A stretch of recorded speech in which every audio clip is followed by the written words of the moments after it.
আসসালামু আলাইকুম রহমতুল্লাহি ওয়া বারাকাতু।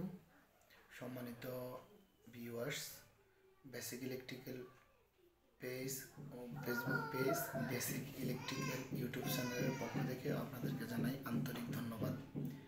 আমরা আজকে আপনাদের সাথে আলোচনা করব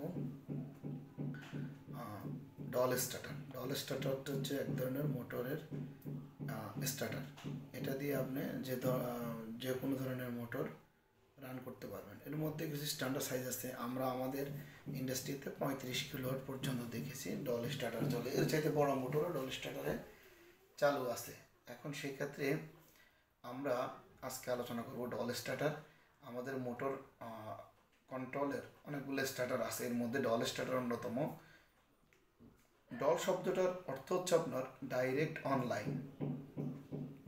ডাইরেক্ট অনলাইন শব্দটাকে সংক্ষেপে ডল বা ডল স্টার্টার বলে। ডল স্টার্টারের দুইটা সার্কিট, একটা হচ্ছে কন্ট্রোল সার্কিট আর একটা হলো আপনার পাওয়ার সার্কিট। কন্ট্রোল সার্কিটটা হচ্ছে নর্মালি প্রথমে ফেজ 1, ফেজ 2, ফেজ 3 অথবা L1, L2, L3 দিয়ে চিহ্নিত করে। এরপর আছে MCCB ব্রেকার, পাওয়ার ব্রেকার অথবা MPCB। এটা নর্মালি ড্রয়িংয়ে Q1 দ্বারা নির্দেশ করে, চিহ্নিত করে। তারপরে থাকে MPCBর পরে থাকে ম্যাগনেটিক কন্ট্যাক্টর, যেটাকে KM দ্বারা চিহ্নিত করে। তারপরে থাকে ওভারলোড রিলেটাকে F1 দিয়ে চিহ্নিত করে, বা আমার এখানে চিহ্নিত করা আছে এই চিহ্নগুলো দিয়ে। ওভারলোড দুই প্রকার হয়, থার্মাল ওভারলোড, ইলেকট্রনিক্স ওভারলোড। তারপরে হচ্ছে 3 ফেজ এসি ইন্ডাকশন মোটর। মোটরের সাইজ অনুযায়ী উপরের যে কম্পোনেন্টগুলো আমি নাম বলেছি এগুলা সিলেকশন করতে হবে। তারপরে আছে আমাদের কন্ট্রোল সার্কিট। কন্ট্রোল সার্কিটে আছে MCB, miniature circuit breaker, single pole অথবা ডবল পোলও ব্যবহার করা যেতে পারে। এটা নর্মালি কন্ট্রোল সার্কিটের ক্ষেত্রে 6 এম্পিয়ার হয়। তারপরে আছে ওভারলোড রিলের NC কন্ট্যাক্ট।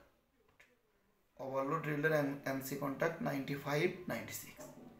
তারপরে আছে আমাদের অফ সুইচের পরে আছে আমাদের অন সুইচ। অফ সুইচটা আমাদের ইমার্জেন্সি সুইচও বলে, এটাকে S1 দ্বারা নির্দেশ করে। এই ডায়াগ্রামে S1 দ্বারা নির্দেশ করা হয়েছে এবং S2 দ্বারা অন সুইচকে নির্দেশ করা হয়েছে।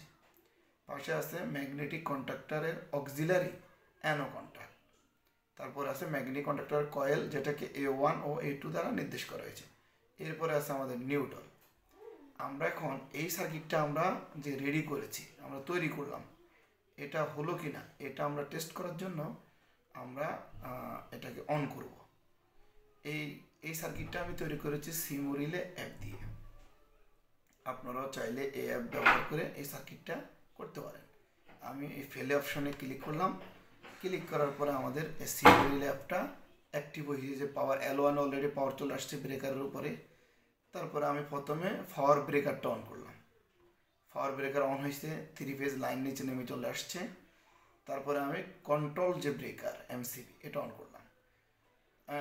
ওভারলোডের NC হয়ে অফ সুইচের NC হয়ে পাওয়ার চলে আসছে অন সুইচের উপরে ইনপুটে। আমি অন সুইচ পুশ করলাম, এই যে অন সুইচ আমি পুশ করলাম, সাথে সাথে মোটরটা রান হয়ে গেল। মোটরটা আমি অফ করব, অফ সুইচ দিয়ে অফ করলাম, মোটরটা অফ হয়ে গেল। এখন আমি আবার মোটরটা অন করব। অন করার পরে আমি ওভারলোড রিলে আনবো, ওভারলোডে টিপ করাবো, দেখি মোটরটা টিপ করে কিনা। এই যে আমার ওভারলোড এসে মোটরটা টিপ করে গেল। এখন আমি ওভারলোড রিসেট করব। রিসেট করার সাথে সাথে মোটরটা কিন্তু চালু হয় নাই, আমাকে আবার সেটা চালু করতে হবে। এটাই হচ্ছে একটা সার্কিটের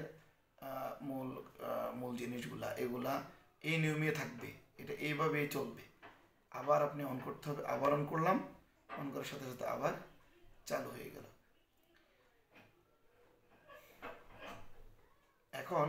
এখন বিষয় হচ্ছে আমাদের যদি কোনো কারণে মোটর উল্টা করে রোটেশন যদি চেঞ্জ হয়, আমি এখানে ফেজ 1 এবং ফেজ 3-র মধ্যে ইন্টারচেঞ্জ করব, অথবা ফেজ 3, 2 ও 3-র মধ্যে ইন্টারচেঞ্জ করে দিলে আমার রোটেশনটা ঠিক হয়ে যাবে। ওভারলোড সেটিংটা মোটরের কারেন্টের 90%-90%-এর মতো সেট করতে হয়। এগুলো হচ্ছে একটা ডল স্টার্টারের বেসিক ইনফরমেশান। এই ডল স্টার্টার দিয়ে আপনি যে কোনো মোটর সহজে রান করতে পারবেন এবং ডল স্টার্টটা অনেক সহজ। এখন বলতে পারেন যে আমাদের ইন্ডাস্ট্রিয়াল যে ডায়াগ্রামগুলো হয়, ড্রয়িংগুলো হয়, ডল স্টার্টারের ড্রয়িংগুলো কিন্তু এরকম না, এগুলো অন্যরকম হয়। অন্যরকম হওয়ার কারণ হলো আমি ইন্ডাস্ট্রিতে একটা মোটর চলবে, শুধু একটা মোটর চলবে না, সেই ক্ষেত্রে একটা মেশিনের সাথে একটা মোটর চলবে। এটা হচ্ছে জাস্ট একটা বেসিক ড্রয়িং। মোটরের সাথে যখন একটা মেশিন চলবে সেখানে 3-4টা অপশন থাকে, মোড থাকে, remote mode, local mode, funnel mode, হ্যাঁ, এই মোডগুলোতে চলে, যার কারণে ওইখানে ড্রয়িংগুলো একটু জটিল হয়। তারপরে বিভিন্ন ধরনের ইন্টারলকিং থাকে, এই মোটরটা চালু হওয়ার পরে ওই মোটরটা চালু হবে, ওই মোটরটা চালু হওয়ার পরে এই মোটরটা চালু হবে, ওই মোটরটা বন্ধ হয়ে গেলে এই মোটরটাও বন্ধ হয়ে যাবে। এই ধরনের কিছু ইন্টারলকিং থাকে, যার কারণে এই সার্কিটটা একটু জটিল হয় ইন্ডাস্ট্রির ক্ষেত্রে। তো আমাদের আজকের ভিডিওটা আমরা এখানেই শেষ করতে চাচ্ছি। আমাদের চ্যানেলটা দয়া করে সাবস্ক্রাইব করবেন এবং বেশি বেশি শেয়ার করবেন। আমাদের এই ভিডিওটা যদি আপনাদের ভালো লাগে কমেন্ট সেকশানে আমাদের কমেন্ট করবেন, এতে আমরা অনুপ্রাণিত হব, নতুন নতুন ভিডিও দিব। আমি চেষ্টা করব যাতে নতুন নতুন ভিডিওগুলো দিয়ে ইলেকট্রিক্যাল টেকনোলজির স্টুডেন্ট অথবা ইলেকট্রিশিয়ান হিসেবে যারা কাজ করেন অথবা যারা দীর্ঘদিন ইলেকট্রিক্যাল লাইনে আসেন কিন্তু ড্রয়িং ডায়াগ্রাম বোঝেন না, তারা চাইলে কমেন্ট করতে পারেন। আমি চেষ্টা করব, আমি যা জানি, আমি যতটুকু জানি, আমার নলেজ যতটুকু আছে ওইটুকু আমি পুরোটা শেয়ার করব। আমরা সবাই একসাথে শিখব। যারা ইলেকট্রিক্যাল টেকনোলজিতে পড়ছেন তাদের জন্য এই ভিডিওটা অনেক ইম্পর্টেন্ট। তারা দয়া করে ভিডিওটা মনোযোগ সহকারে দেখবেন এবং এই ডায়াগ্রামটা কীভাবে করছি বুঝতে চাইলে কমেন্ট সেকশানে করবেন। প্রয়োজনে আমরা একটা লাইভ করে এটা দেখিয়ে দিব আপনাদের। ধন্যবাদ সবাইকে।